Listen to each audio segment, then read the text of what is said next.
Ikamata video ya msiku la lero tikhala indini tidadziwisana kunena kuti palibe kalikonse kamene kamapezedwa mwachidule njira komanso ma steps onse amene timayenera kuwatsatira kuti tipeze zinthu zimene timazifuna sangazasinthe ndi zomwe zija palibe chidule chake. So nthawi zambiri enanso amafotokoza kuti chidule chimapwetekesa. So nkhani yanga yayikulu ndionera kuti ndifuna tikambeza Mtsikana wina wa mboma la Mangochi kumene ku Kulibe yemwe amachita business ija ya Airtel money komanso Mpamba yemwe waberedwa ndalama zokwana 717,752 kwacha andi waberedwa ndalamazi pomwe amafuna kuchulukisa ndalama zake kwa munthu wina yemwe amadzitcha kuti andi Nsing'anga. So nkhani yonse ndionera kuti Nsing'angayu yemwe dzina lake ndi James Aridi anafika pa shopu ya Mtsikanayi ndipo anamuwuza kuti amachulukisa ndalama, ndipo Mtsikana ameneyi pomva kuti yayi awa kuti amachita multiply ndalama ndikuti 717,000 yangayi ayichulukisa ndi ndikhala ndi pafupi mu 1.2 kuti million, ndipo anakwanisa kupereka ndalama zokwana 717,000 ezo kwa mkulu ameneyi a James Aridi. Deno chimene chinachitika nchoti adapereka ndalamayi Nsing'angayo adatulusa pepa la plastic ndikumpasa Mtsikanayo la mtundu wa black lomwe anamuwuza kuti mkatimo muli ndalama zomwe zachulukisidwazo, ndipo Nsing'angayo atanyamuka yemwe anabwera pa galimoto Mtsikanayo anamasula plastic ija anapeza kuti muli makope oduladula okhaokha.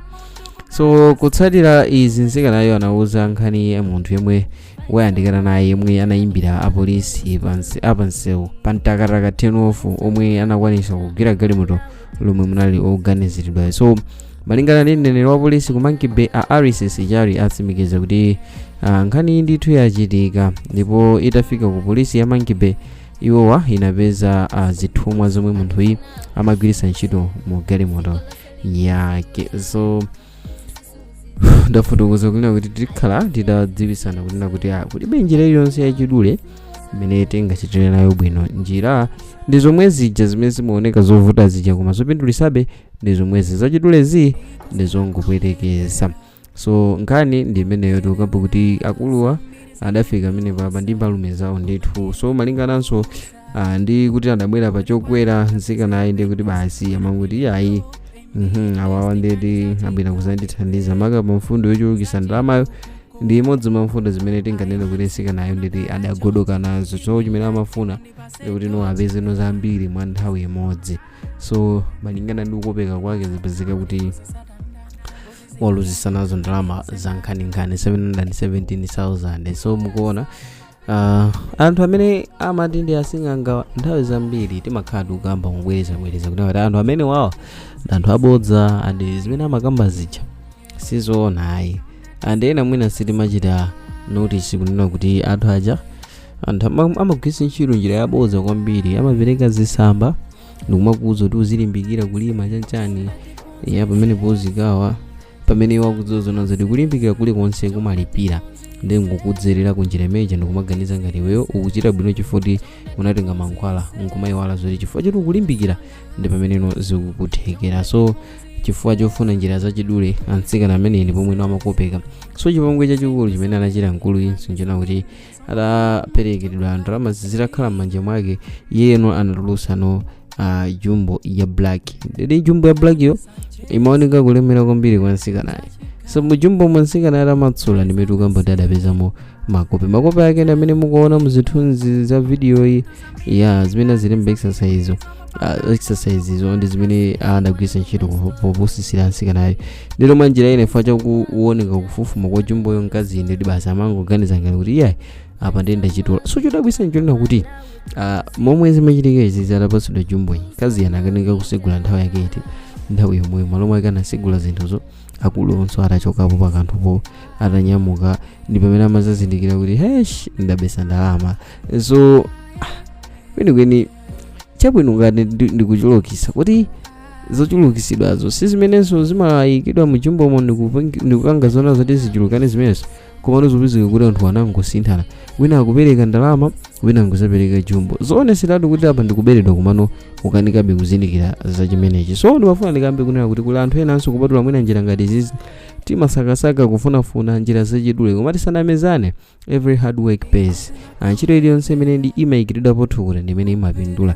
Njira zonse zachidule tisanamezane zilibe phindu, zimangothera kulizapo anthu basi. So tikamakhala moyo uno tiziziwa kunena kuti sitingapeze zinthu mwa njira yapafupi. Anthu amatuluka kupita kumagobo kukaweka, sizomadikira zinthu za simple kuti tipeze bwino, koma tiyende tituluke tikagwire ntchito tilimbikire. Mkazi business yake ya Mpamba ngati simamuyendera adakapeza njira ina yoti apezenso phindu lina, osati kuma munjira ina apeze msinganga kuti amuchulukisire. Ndizo mwayi tinene kuti chifukwa choti mwina apolisi akwanisa kugwira munthuyu, mwina tinganene kuti zapulumuka pamenepo, koma kupatula pamenepopo zidali zovutirapo adakhatisana mutani sanamupeze. Ndikuti ndalama imene ikanakhala yapita tithaso kambasi kuti mwina ndi Mpamba onse umenewo, ndikuti basi zinalinso zoti wadukira pati pamenepopo. Komano tisamakonde njira zachidule, ukondedwa anzanga, kunena kuti tisichita bwino. Tiyeni tituluke tikagwire magobo, ndi okhawo amene angatipindulise. sitingachite zinthu bwino titangokhala, komano tiyenera kuonesa thukuta lathu, tigwire ntchito, tilimbikire, chilichonse tichite ndi effort yathu imene tingathere kuti Mulungu atidalitse kuzera momwe ife timagwirira ntchito, osati tipeze njira zinthu zina zapafupi. Ena amapitisa achibale, ena amapitisa ana awo, ena amachita nchitidwe okuba nkumatchula nyumba za anthu, ena amakhala akufamba anthu nkumapha, ena ndi omwenso akhala kudandaula pakati pamene akhala akumapha anthu a mtundu wa alubino nkumaganiza ngati kuti mtundu umeneja umathandizira kuti munthu uzikhala ndi ndalama. So zinthu zopotoloka zokhazokha zimene sizingapindulirebe dziko. Tiyeni tipange zinthu with our power, not necessarily kupeza zinthu mwachidule. Njira zonse zimene zimachitika zija ndi njira zosayenera. Kuli ena amabamboma, yes, amabwera apusisa anthu awike pampando, ndikukhala mpampando paja ndikupita ndikumakaba ndalama zimene amene katukulire nawo anthu. So ndimafuna ndikambe kunena kuti chilichonse chimene ndi choyipa chimene chimachitika pansi pa thamba, Mulungu ali ndi njira yake imene iye azalangira. So nthawi ina yake kumasamala ndi njira zathu zimene timagwiritsa ntchito popezera ndalama. Ena timawanamiza anthu, even business yomweje ena amakweza mtengo dala, mtengo weni ndikuusiya ndikupezeka kuti ayikaponso mtengo wawo. Pali ena amene amagulitsa m'mashopu ya mtengo umene mwini wake wa shopu adapereka, enanso amazapezeka kuti ayikapo Wina ndi cholinga kuti azipezanso phindu pambali pona kuti amalipidwa. So njira iliyonse imene ndi ya shortcut ndi njira ina kuti ilibe phindu. Ifa anzathu amene timachita ma business ngati tangolembedwa pamalo tikazindikiridwa zimathera kuchosedwa ntchito. So munthu umazakhala nsolova pa ntchito imene ukanakhazikika unakangokhala kuti wangosatira zimene zinalipozo nkumachita monga aino wake amafunira. Koma ifa chobweretsa ma innovations ena amene ndi osaloledwa zimapezeka kuti zathera kuchosedwa ntchito, ndipezekana kuti wakhala lova. Phindu lomwe malipeza pamalo paja limakhalanso layimira pati pomwepo. So tiphunzire kugwiritsa ntchito njira zomwezo zimene zimaoneka zovuta koma zimene zili za clean. Amafuta kuzoti clean hands clean money. So zimakhala kuti zili choncho, sizimapeza ndalama mwa njira zosayenera. So ndimafuna ndimve komanso kudziwa maganizo pa nkhani imene takufotokozerani ya mtsikana amene wakumangochi yemwe anabesa 717,000 mwayi wake chifukwa polisi amugwira munthuyo.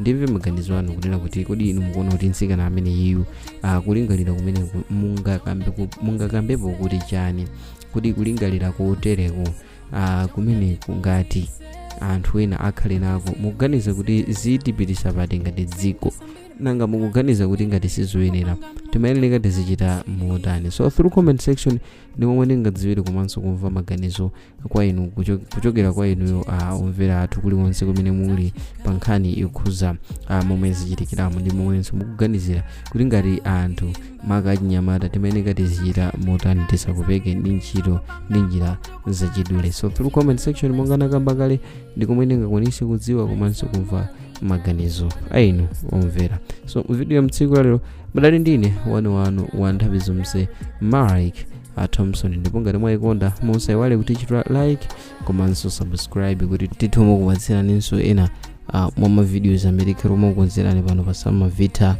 YouTube channel. bye.